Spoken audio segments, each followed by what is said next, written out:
এই চৈত্র মাসে কি করবে শুনে নাও। পয়লা চৈত্র থেকে কি করবে, চৈত্র মাস পালনের নিয়ম কি মা, চৈত্র মাসের কি কি গুণাবলী আছে শুনে নাও মা।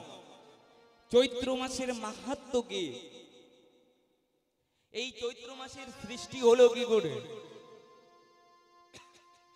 এবার শোনো মা, চৈত্র মাসকে কি মাস বলা হয় বলো তো? চৈত্র মাসকে মল মাস বলা হয়। এই চৈত্র মাসে কোনো শুভ কাজ করা যায় না। কেমন শুভ কাজ? বিবাহ, অন্নপ্রাশন, গৃহপ্রবেশ, সাধ ভক্ষণ, জমি কেনা, জমি বিক্রয়, কোনো শুভ কাজ করা যায় না। শাস্ত্রে বলছে চৈত্র মাসের দিনে যদি কেউ বিবাহ করে তার দাম্পত্য জীবন কোনোদিন সুখময় হয় না। চৈত্র মাসের দিনে যদি কেউ গৃহপ্রবেশ করে সেই বাড়িতে কোনোদিন শান্তি হয় না, অসুখ বিসুখ লেগে থাকে। চৈত্র মাসের দিনে যদি কেউ কিছু কেনাকাটা করে, জমি বাড়ি গাড়ি, তাহলে সে জিনিসে সে কোনোদিন শান্তি পায় না। তাই এই শুভ কাজ আমরা কখনোই করব না। তবে চৈত্র মাস হচ্ছে ধর্মকর্মের দিকে শুভ। চৈত্র মাসের দিনে যে যত ধর্মকর্ম করবে তার তত দ্বিগুণ ফল প্রাপ্তি হবে। শোনো মা, চৈত্র মাসের দিনে ব্রহ্মা প্রথম মনুষ্য জাতিকে সৃষ্টি করেছিল। চৈত্র মাস হচ্ছে বছরের প্রথম মাস, আবার অনেকে বলে শেষ মাস। কেন? আমরা পহেলা বৈশাখ পালন করি, তাই তো করি না? চৈত্র মাসের পরে পহেলা মাস হচ্ছে, চৈত্র মাসের পরে হচ্ছে বৈশাখ মাস। কিন্তু শাস্ত্র বলছে আমরা যদি এই যে শুক্লপক্ষ শুরু হচ্ছে না মা, শুক্লপক্ষ শেষ হয়ে গেল, এবার কৃষ্ণপক্ষ শুরু হবে। যদি কোন মাসের প্রথমে, চৈত্র মাসের প্রথমে শুক্লপক্ষ শুরু হয় তাহলে সেদিন থেকে পহেলা বৈশাখ শুরু হয়ে যায়। কিন্তু এবার কি হয়েছে, এবার চৈত্র মাসের প্রথমে কৃষ্ণপক্ষ পড়েছে, তাই এই চৈত্র মাসটা প্রথম মাস নয়। তাই শাস্ত্রে বলছে ব্রহ্মা এই মাসে সর্বপ্রথম মনুষ্য জাতিকে সৃষ্টি করেছিল। এই চৈত্র মাসের দিনে বিষ্ণু মৎস্য অবতার ধারণ করেছিল।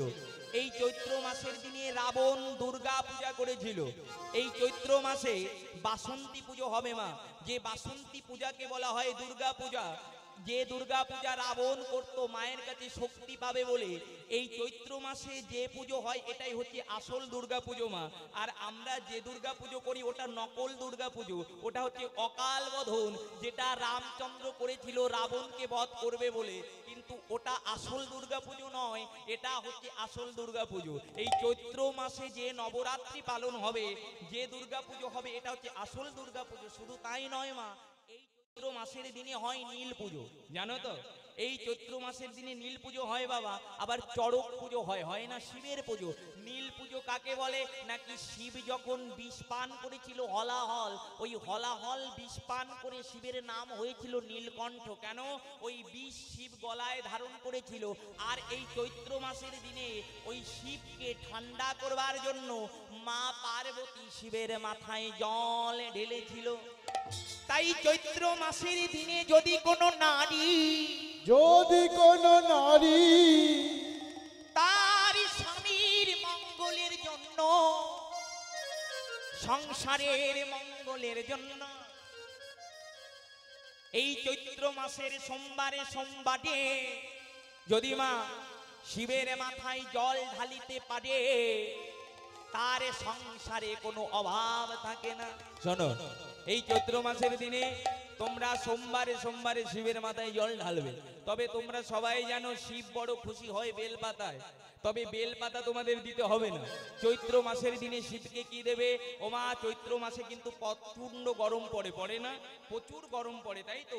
এই শিবকে ঠান্ডা করতে গেলে চৈত্র মাসের দিনে যত পারো গঙ্গা জল দাও, যত পারো গঙ্গা জল দাও। যদি গঙ্গা জল না থাকে টিউবওয়েলের জল দাও, তাতেও চলবে।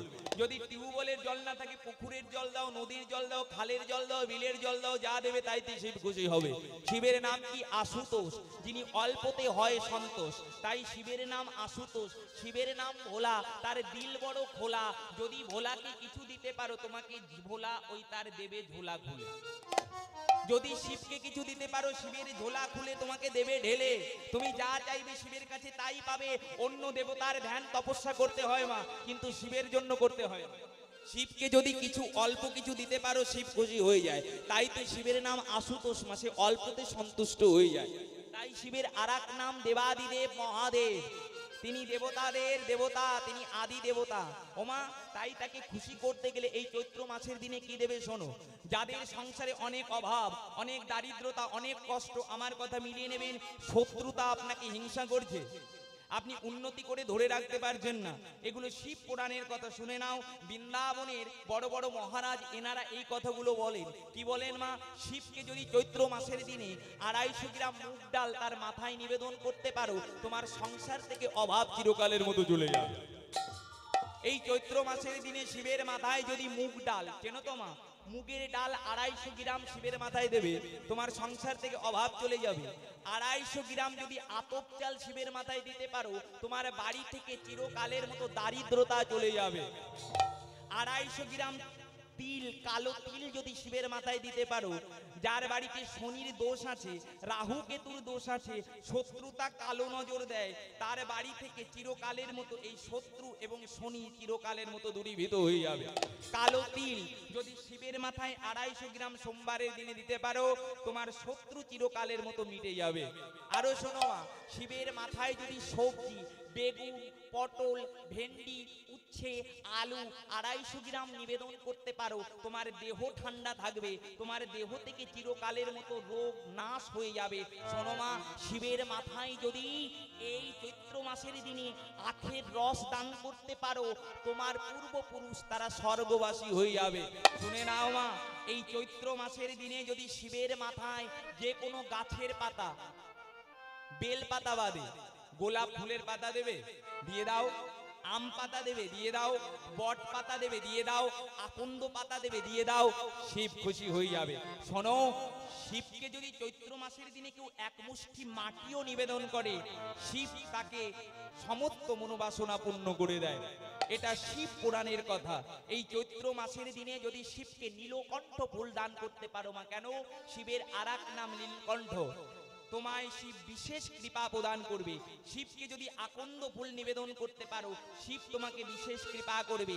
শিবকে যদি ধুত্রা ফুল নিবেদন করতে পারো, শিব তোমাকে বিশেষ কৃপা করবে। শোনো মা, চৈত্র মাসের দিনে যদি শিবকে কেউ একটা বেল 11 দিন ধরে নিবেদন করতে পারে, একটা করে বেল, ওই বেল বাড়িতে এনে সবাই যদি সেবা করে, তাহলে যদি কোনো ব্যক্তির দুরারোগ্য ব্যাধি, ব্যথা যন্ত্রণা থাকে, শিব পুরাণের কথা, চিরকালের মতো তার এই ব্যাধি ঠিক হয়ে যাবে। যার পেটের প্রবলেম, আমার কথা মিলিয়ে নেবেন, শিবকে আত্ম হলুদ দেবে বাবা, 1 মাস করবে, আমি গ্যারান্টি দিচ্ছি। যদি ঠিক না হয় আমাকে কল করবেন, এটা সায়েন্স বলছি। চৈত্র মাসের দিনে যদি কেউ শিবকে 250 গ্রাম গোটা হলুদ, কাঁচা হলুদ দান করতে পারে বাবা, ওই হলুদ চৈত্র মাসের 1 তারিখ থেকে আখের গুড় দ্বারা যদি কেউ সকালবেলায় স্নান করে যদি চিবিয়ে আখের গুড় দিয়ে খেতে পারে, তারপরে 1 গ্লাস জল খেতে পারে, তার পেটের যত সমস্যা, গ্যাস, আলসার, চর্ম, যত সমস্ত ব্যাধি আছে সব সমূলে নাশ হয়ে যাবে। আরো শুনে নাও মা, অনেকে অনেক পেটের ব্যাধিতে ভুগছে, কি করবেন? চৈত্র মাসের দিনে শিবের নাম করে একটা করে বেল 1 মাস খাবেন সকালবেলায়, আপনার অর্ধেক ব্যাধি ঠিক হয়ে যাবে। তার প্রমাণ কি? শিবের নাম কি বাবা? শিবের নাম মহামৃত্যুঞ্জয়। তাই শিবের নাম করে যদি কেউ কোনো ফল সেবা করে, তাহলে তার কেটে যায় মৃত্যু হয়।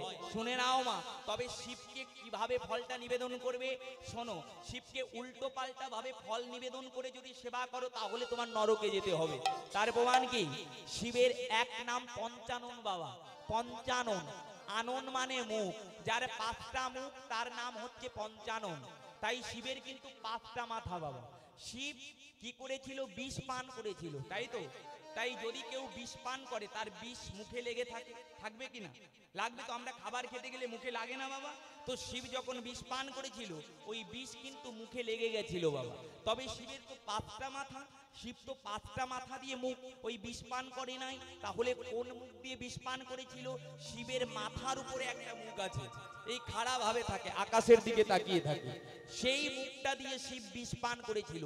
এই শিবের মাথায় যদি বেলপাতা ফুল ফল নিবেদন করো, সেই শিবের মাথায় দেওয়া ফুল ফল যদি কেউ সেবা করে, তাহলে তার বিষ পান করা হয়, তাহলে তার নরকে যেতে হয়। তাই শিবের মাথায় কেউ বেল ফুল ফল নিবেদন করে মা এটা সেবা করবে না। শিবের নিচে, শিবের সামনে আপনারা যে নৈবেদ্যটা দান করেন, সেই নৈবেদ্যটা সেবা করলেই শুধুমাত্র আপনাদের কৃষ্ণ ভক্তি প্রাপ্তি হবে এবং আপনাদের ব্যাধি সমূলে নাশ হবে মা। তাই এমনি করে যদি শিবের পুজো করে, এই চৈত্র মাসের দিনে যদি শিবের আরাধনা করে এই নিয়মগুলো পালন করতে পারেন, আপনাদের মঙ্গল হবে। শোনো মা, চৈত্র মাসের দিনে কি খাবেন কি খাবেন না একটু বলে দিচ্ছি। চৈত্র মাসের দিনে আপনারা মিষ্টি খাবেন না। কোন মিষ্টি? চিনি, মিশ্রি আর আখের গুড়, এই 3টে জিনিস খাবেন না। চৈত্র মাসের দিনে তিতো খাবেন, চৈত্র মাসের দিনে টক ডাল খাবেন, আপনাদের দেহ সুস্থ থাকবে। চৈত্র মাসের দিনে যত পারবেন মাছ মাংস এড়িয়ে চলবেন। চৈত্র মাসের দিনে কালো জিনিস পরবেন না। চৈত্র মাসের দিনে শিবকে পুজো দেবেন সাদা রঙের বসন পরে।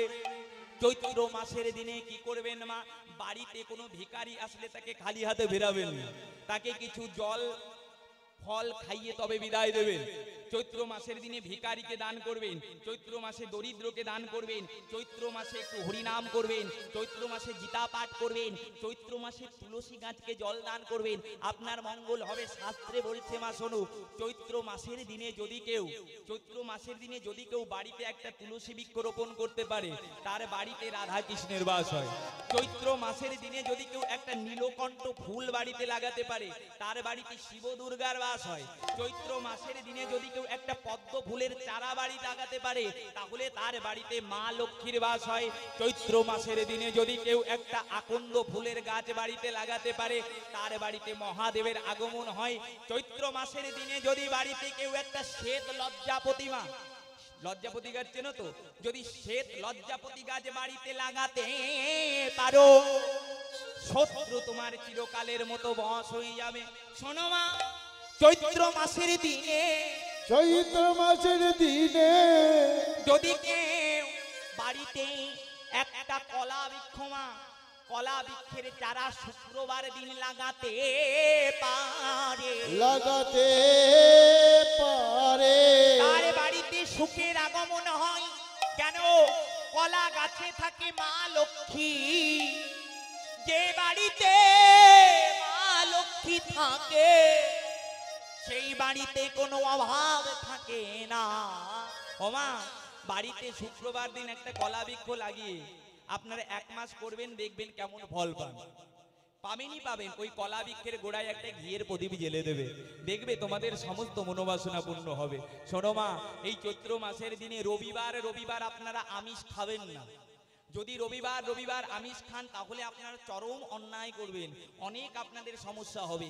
আপনারা প্রত্যেক রবিবারে খান, তাতে কোনো দুঃখ নাই, কিন্তু চৈত্র মাসের রবিবারে আপনারা একদম মাছ মাংস খাবেন না, তাহলে আপনাদের দুরারোগ্য ব্যাধি হবে।